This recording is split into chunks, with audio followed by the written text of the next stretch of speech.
I'm Diane Confurius. I'm a senior data scientist at TNO organization. It's a research institute in the Netherlands, and I also I'm leading also some research as a SEISMEC for the Netherlands.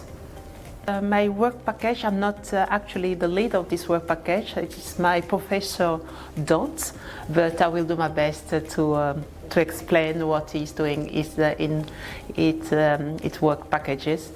In these work packages, Industry 5.0 and human centricity, that is the core concept, and the idea beyond is that when Industry 5.0 will apply human centricity, it will mean that it will help European industries and workplace become more productive, and that the projects look more deeply in what happened to workplaces when companies adopt a human-centric approach. But the question is that when we are looking at micro level, at macro level, what that means for the whole society. And if I can rephrase that, that means, for example, do countries and Europe become more productive if they apply human centricity? And then the question is that what that means for the worker. Do the workers are getting any benefits where human centricity is applied at their organization? And it's what we are going to do in this work package about human centricity. So we will look more what happens at skills at the level of worker, and what stakeholders are saying about human centricity. What is the benefits? Who get the benefits of human centricity? Is that the organization? Is that the worker? And then how we're going to apply that based on the advice of the stakeholders. Yes, the project started last year, and we have already done quite some activities. For example, one thing we did was to develop a methodology for insight econometric analysis, which will be applied at pilot level. And this methodology will be able to translate that in terms of a survey, and this survey we translate that in terms of interview, and we have now a protocol, and shortly, I think from the next week, we will start interviewed at the pilot who are in the SEISMEC project. So that is one of the activities, the developing of the SI econometric methodology. And both also, I was just talking about stakeholders. Last year, we had also a meeting with stakeholders. And why? Because we are also engaged in the community of practice, Industry 5.0, where Professor Don't, who is the leader of Work Package 5, has a leading role. And because he has this relation with the practice of industry, we organized a stakeholder workshop in the Basque, in a country in Spain. And the idea was to identify the key human-centric elements for industrial competitiveness. So that's where the main activity we have done until now. But the next tasks are starting in June this year. So these are shortly the activities. And you had also another question. The other question, I think you asked about challenges.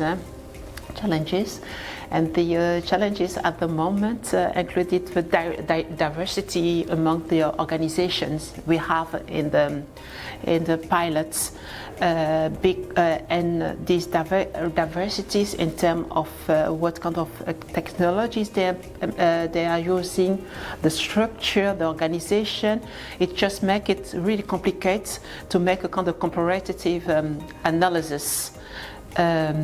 And now we're trying to address that, for example, by developing a flexible evaluation approach, so it will be adapted to the organization we will be interviewing, for example.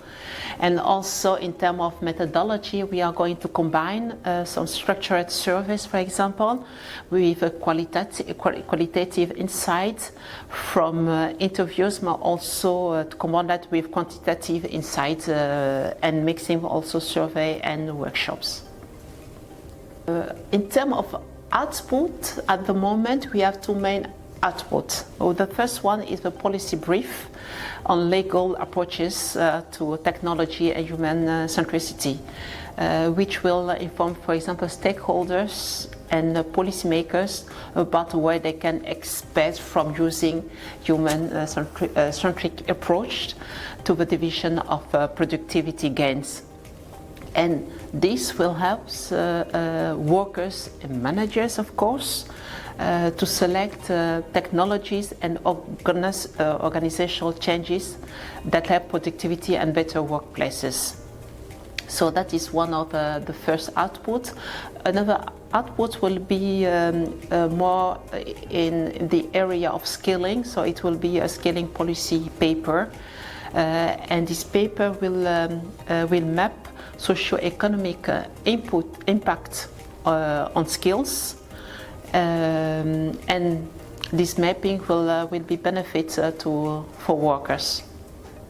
And I think also that this is the first output, and then we plan also to have other outputs. One is, for example, some scientific publications on the economic of human centricity, and we plan also another output. It will be more insight from cross-pilot comparisons, and especially about the distribution of added value and productivity outcomes. And this, for example, will be able to inform company strategies and EU policy on Industry 5.0. We are still early days. We just started the research, but what I think is that our main takeaway comes from, especially from the literature we have done. And one takeaway is that productivity gains are more sustainable.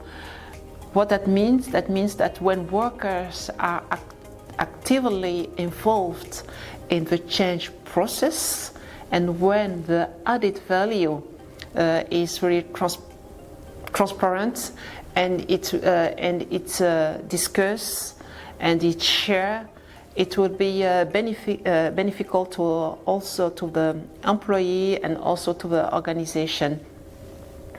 And also, I think that best practice emerging from our pilot engagement.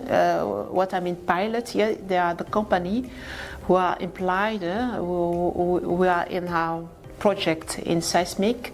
So this pilot engagement is the use of facilitated and this not only increase trust but also lead to better alignment of organization goals with workers' needs. For example, to improve when improving skilling or job security agreements.